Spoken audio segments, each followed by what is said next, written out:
Live from Michigan and Trumbull through the streets of downtown Detroit, it's the Tigers Victory Parade.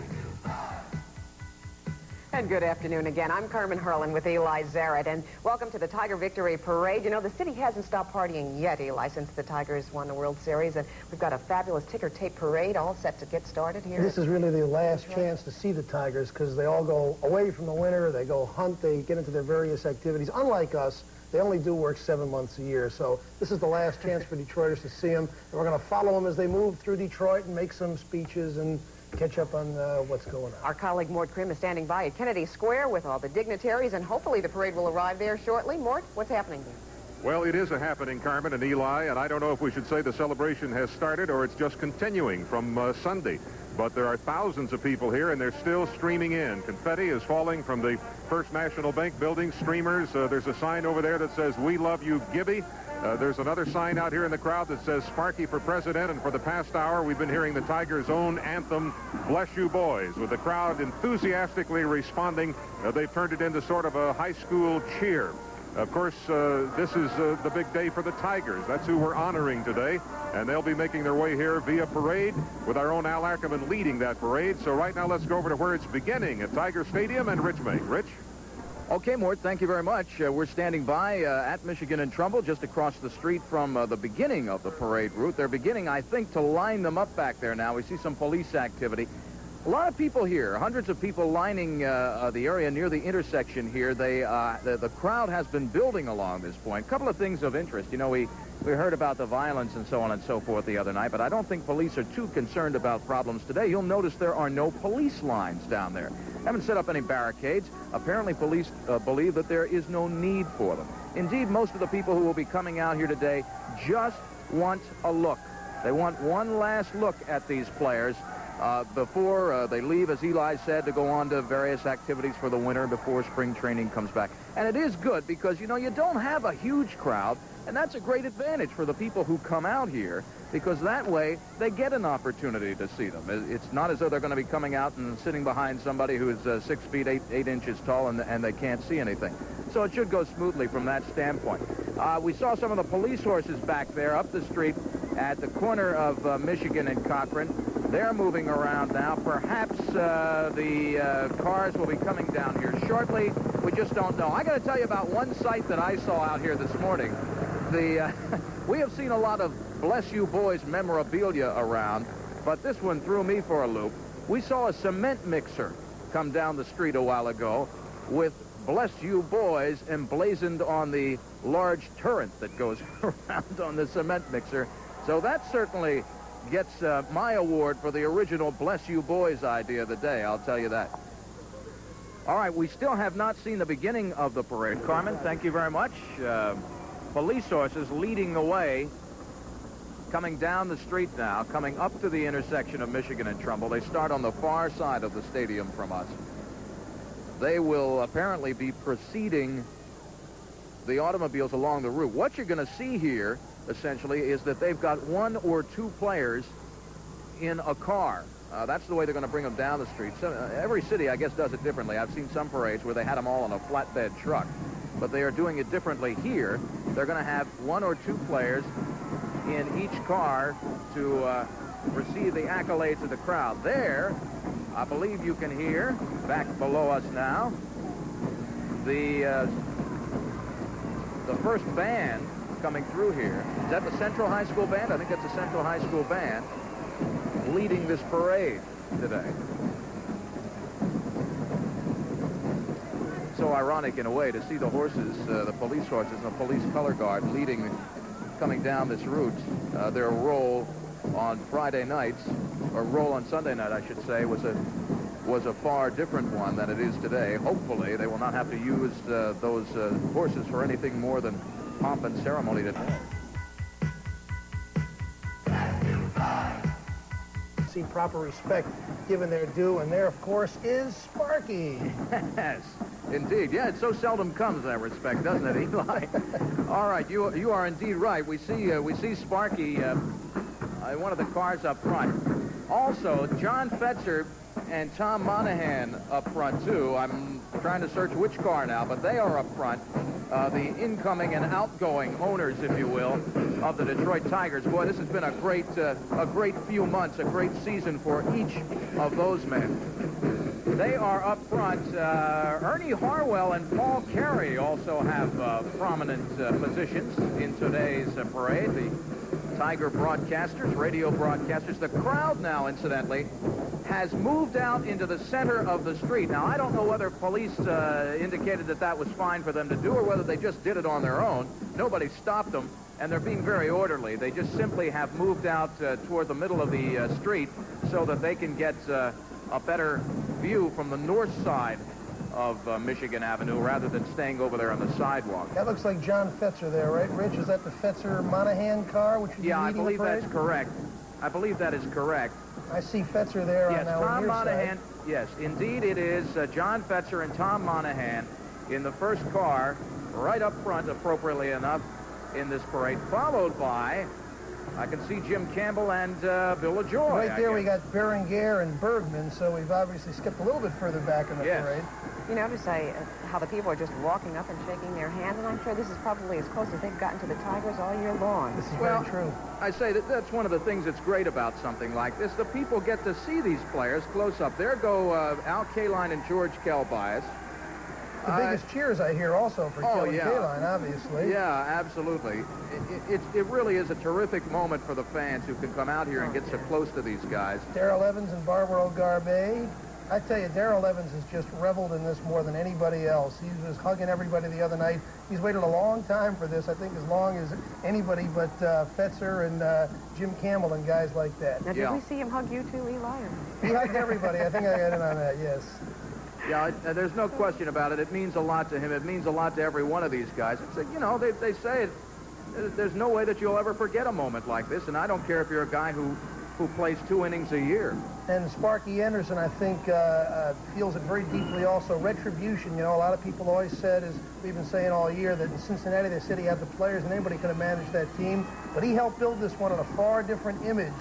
He had just 8 regulars back then, and here in Detroit he had 25 guys that played, and I think Sparky is proudest of this team, although he doesn't want to, of course, put those great ones in Cincinnati down. But a great year of vindication for Sparky to prove that he's a great manager that can manage different types of teams. And there are 2 of the guys that helped him do it, Dick Trasuski and Billy Consolo.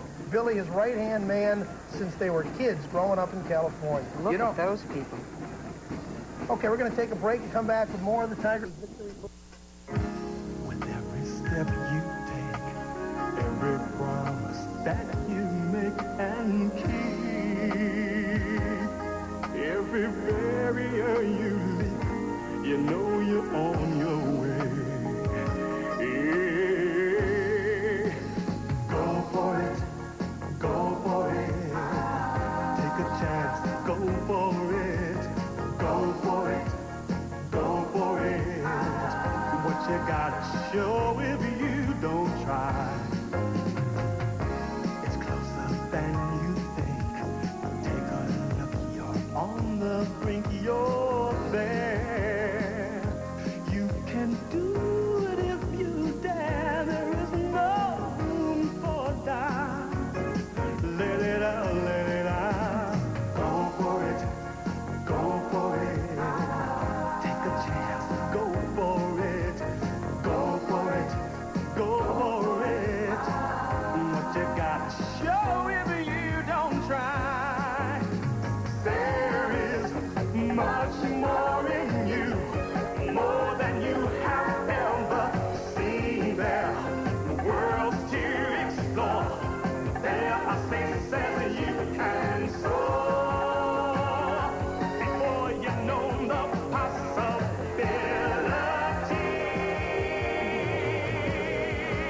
Just go for it, go for it. Take a chance, go for it, go for it, go for it.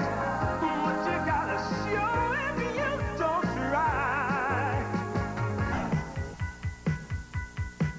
And our live coverage of the Tiger Victory Parade continues, and Detroit loves its Tigers. I don't know, every time we see the highlights of this game, I think we could relive the World Series championship all over We again. will be, Carmen, for months and years to come and decades. Let's see where we are in the parade. Looks like we're just past the stadium here to try and pick up some of the cars and talk about some of the players, coaches, owners. And there you see the origination site at Michigan and Trumbull at the Tiger Stadium. And, of course, the parade is moving on along Michigan Avenue, and you can see some of the crowd milling around outside, probably trying to follow the parade as we are tonight or this afternoon. I'm so used to working afternoons, I forgot what time of day it is. But we've got cameras stationed all around the parade route. You're going to see it from all angles. You've got the best seat in the house, believe me, if you're tuned to Channel 4 right now and watching this victory ticker tape parade for the Tigers, the 1984 world champions. Mort Crim is standing by at Kennedy Square. Mort? Carmen, I've certainly got a bird's-eye view for what's happening here. I'm about 20 feet from the platform where all of the dignitaries, Senator Levin and several of them already have arrived. Mayor Young, I understand, is either here or on his way. And I have two gentlemen with me, very familiar faces. They have to be among the most proud and the most happy of all the Tiger fans today because they truly represent the city of Detroit. Council members David Eberhardt and Nicholas Hood. Gentlemen, how does this gathering compare with the celebration that took place in '68? Well, I think this is a much more responsible group. Of course, in '68, we just come out of some terrible experiences.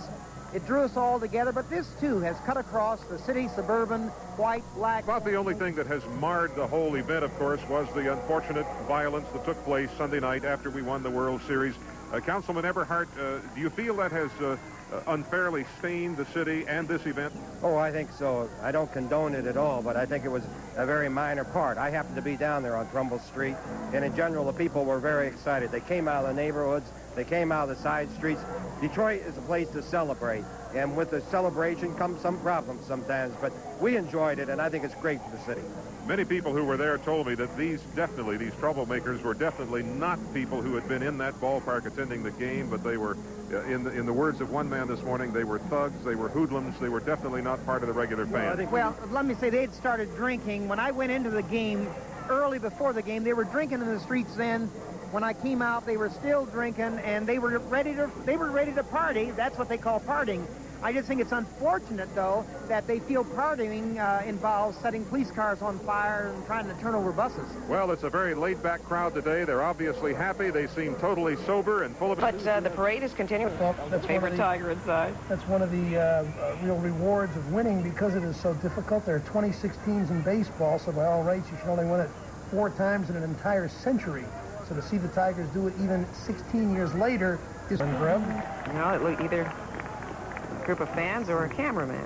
There's Tom Brookins down the end of that line. Yeah. Juan Berenguer. You see Baker again. And Monahan in his inconspicuous green jacket. Yeah, and Dick Burton at the microphone waiting to... And here comes Dave Rosebud. All right, go see. Wow, yes. Each car is passing that corner and letting the Tigers out one by one. Rookie pitcher of the year in 1977. Dave Roseman won 15 games. Hasn't won 15 since. And there's Tom Brookins over his shoulder. Tom, a Pennsylvania native who also has become adopted by Detroit. Would you say we are a warm town and very hospitable when it comes to receiving out-of-towners? Those are actually Roseman and Gibson are the only 2 native-born Michigan. And what about Whitaker? He's not from? No, he was born in Brooklyn and then grew up in Martinsville, Virginia. And left there for the minor leagues and made a quick rise to the majors. There's Larry Herndon. A little confetti on The top. quiet man, Larry Herndon. Very, very well-liked, but a very private person. Somebody's trying to interview him. That'd be an upset.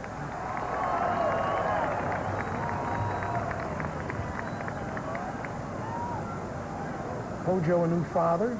He had his daughter about 2 or 3 months ago. Yeah, 2 babies born to Tigers in the last week. To the Parishes, Ashley Parrish, to the Whitakers, Sarah Whitaker, and congratulations to both the Tiger families on their new additions. And Marty Castillo's wife, as you can see, probably couldn't see that well, but she's still expecting and due any day. Rupert Jones. That's Rupert Jones. Rupert Jones, who didn't have a job when the season started. Tell me this man doesn't feel like God has shone brightly on him. Out of work, he winds up with a job. He would have taken any job, and where does he wind up? With a world champion. He did a very, very good job as a backup player, as did this guy, a real spirited Tiger, you got to say. very popular, outgoing character, really, Rusty Coons. And there's a shot of the crowd. An estimated 500,000 people turned out for the Tiger Victory Parade Rusty today. says he's just happy to be here. Well, Rusty, I tell you, Rusty. Oh, my goodness. Well, that's a Tiger hug if I've ever seen one. A few fans who have found their rightful place out there at Tiger Stadium. Two acrobats. Just to get a glimpse of these guys. I don't think Detroit has seen a parade like this. And getting out of the car, Aurelio Lopez. Also known as Senior Smith. That's right. I tell you, this guy started pitching in Mexico about 20 years ago. And what a thing for him. You know, all over the world when they play baseball, there's no doubt that the World Series is still the thing. They recognize in Mexico and Japan and other places that their version of baseball can never match up to what we have in the major leagues in the U.S. And Aurelio, though he is not a Native American, is as proud to be a part of this as anybody. It was his dream as a youngster also, even though he didn't make it to the major leagues until 1978, to the Tigers in 1979, where he has enjoyed his best years. And here's Jack Morris. Won 19 games, won 20 games last year. He has won more games than any Tiger pitcher 6 straight years, believe it or not. He looked like he might win 40 games. This year had a lull in the middle of the season there. He came on the end to pitch like the Jack Morris of old. Won 2 games in the World Series, and his victory in Game 1 was credited by people all over baseball as one of the guttiest performances they can remember. Now, who was that? That was Sid Monge, who was on the active roster and then has become a batting practice pitcher in the meantime when they had to make room for Bill Scherer. I'll tell you, that podium is starting to look like the crowds on the street. It's hard to tell them apart, except when you recognize the mayor of Detroit and also the governor of Michigan, Governor Blanchard. It's Dave Rosema at the top of your screen. I'm sorry. That's Jack Morris. Pitcher Bill Scherer. Bill Scherer is quite a character, I'll tell you that much. Sparky Anderson looks like he's taking a head count there, making sure everybody got there safely. He likes puffing on that pipe. Yeah. Lance Parrish. Talk about cotton. Lance Parrish made some big plays in the World Series, throwing guys out. Throw out Alan Wiggins, throw out Willie Wilson. He does have the baby. There's Arlene. Boy, she can't be more than a week old, can she? Or just about that. And his son, his older son. His son David. Dan Petrie. Alan Trammell.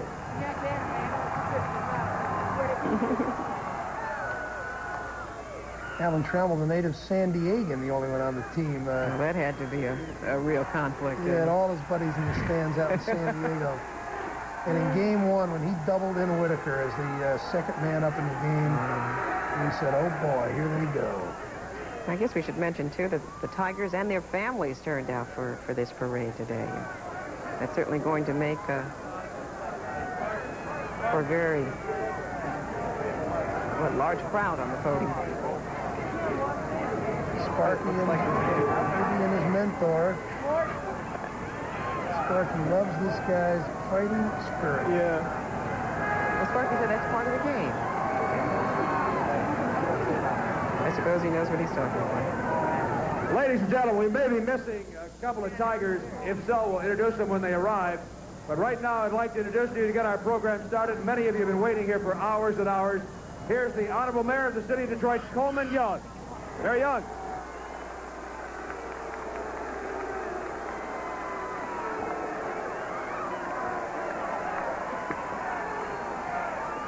Thank you very much, Dick.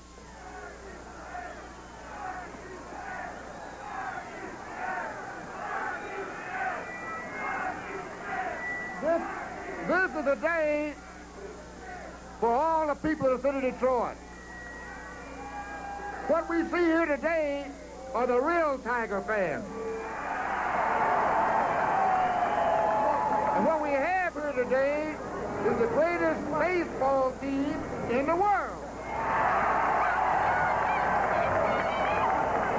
I know you want to hear from the players or from the representatives. First of all, I have keys to the city from all of you to Sparky Anderson,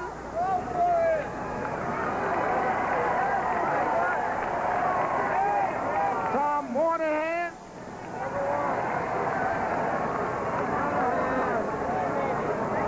Mr. Betzer,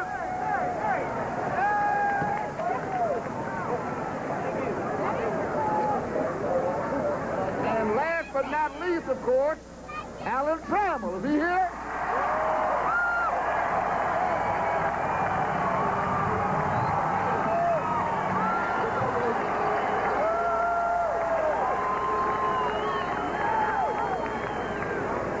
And I want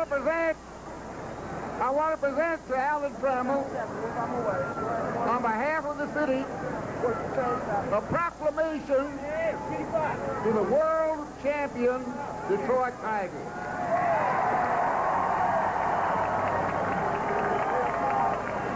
We are naming this year, 1984, officially the year of the Tiger in Detroit.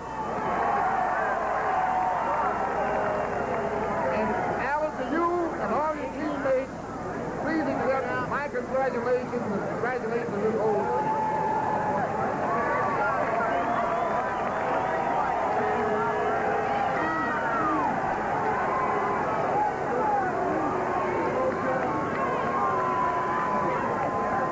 I don't think you can hear me because my voice is gone. I think just like a lot of yours. This is very special in my life, along with our ball players. This was a unique year.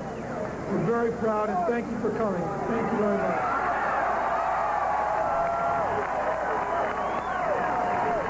Thank you, Alan. Here's the governor of the great state of Michigan, James Blanchard. Governor Blanchard.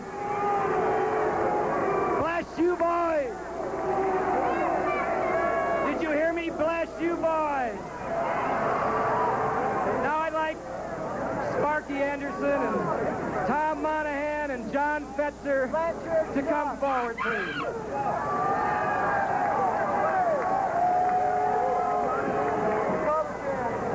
Ladies and gentlemen, on behalf of the 9 million people of the great state of Michigan, we would like to declare this officially Detroit Tiger Week, and we thank you for sharing your dream with us. Thank you.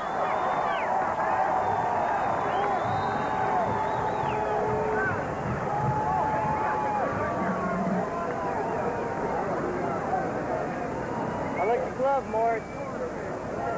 Nice glove. Nice glove. Irma Henderson of the Detroit Town and Council has a presentation of some flowers. Irma? Sparky, come here. On behalf of a little lady over there who represents everybody over here, to you, for all of the Tigers that we love. Everybody loves them.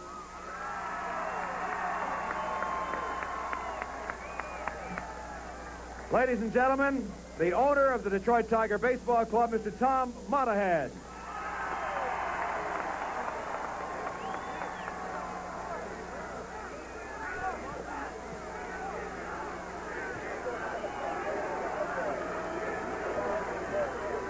Thank you. These are the greatest baseball fans in the world.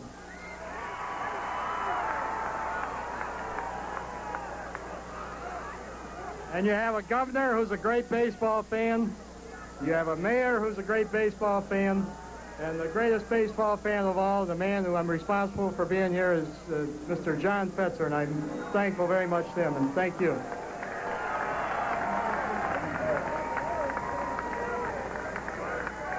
And now the only man to ever win the World Series in both the American and National Leagues. Here is Tiger manager Sparky Anderson.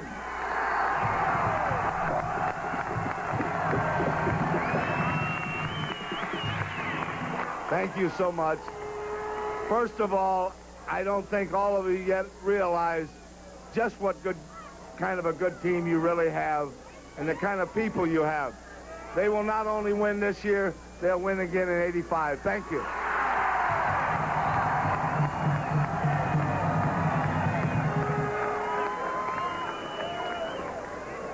And now, once again, just to represent the Detroit Tigers, I know he can hardly talk, just a couple of words once again, because it's on the program this way, Mr. Alan Trammell.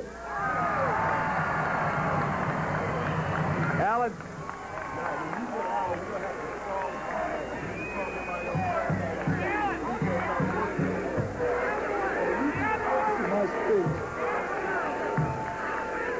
Those were some tough words coming from Sparky.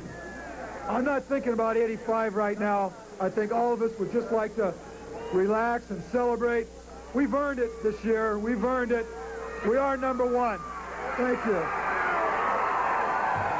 We're the best in 84. Thank you all for coming. Bye-bye. Ladies and gentlemen, I thought you might enjoy if you heard a couple of words from Kirk Gibson. He's consented to say a few words. Kirk Gibson.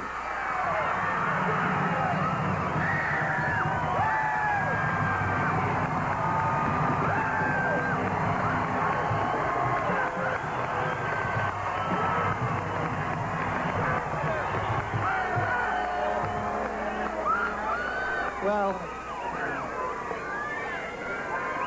it's hard to really realize what to say. I think a lot of you people have been around a long time, and I think you all agree that Detroit and the Detroit Tigers and Kirk Gibson, we've all come a long way together.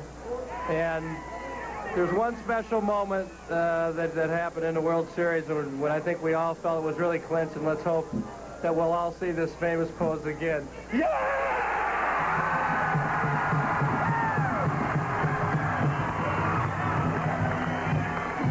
Thank you, Kirk. Hold on. He doesn't want to do it. He doesn't want to do it, but he will because he's a great guy. Mr. Jack Morris. Jack?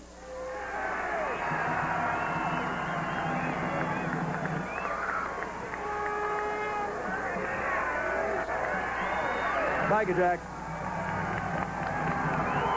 First of all, I just want to say I'm not going to run for mayor. I'm not much of a speaker. I'm trying to go hunting sometime this afternoon. There's a couple of my teammates that aren't here to enjoy this right now, and I just want you to remember them. Lou Whitaker and Chet Lemon were not allowed to make it. Without them, we wouldn't be here today. These are the greatest bunch of guys in the world right here, and they've helped me a lot. Without them, I couldn't have won the 2 series games that I did win. I love you all. Thanks.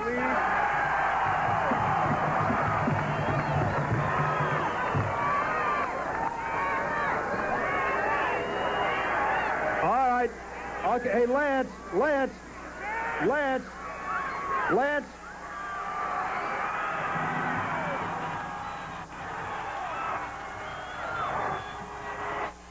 he is, Lance Parrish.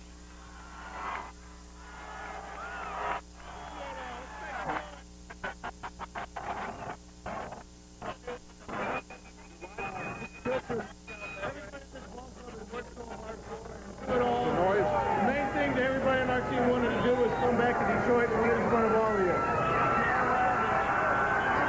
We feel like that of all the cities that we've played in, and a lot of us have been around the country an awful lot, that there are no fans any better than even compared to the fans that we have in Detroit, and thank you very much. Thank you, Lance. Ladies and gentlemen, and congratulations to our Lynn and their little baby daughter just born the other day. That's 3 now, 2 boys and a girl. That concludes our program today. Thank you for coming down. Thank you for being so wonderful to the Tigers. Thanks for the Tigers for being so wonderful to all of us. On behalf of the Detroit Tiger Baseball Club, thank you, and have a good day. Bye-bye. Carmen, back in 1968, the pose that lived on was Mickey Lolich jumping into the arms of Bill Freehand. That was the shot that we remember to this day, and Gibson is right. That one will last for many, many years, decades to come. The symbol of the Tigers' great victory. Yes, and there you saw it. I mean, all of our favorite Tigers. We're going to have more coverage, believe it or not. With every step you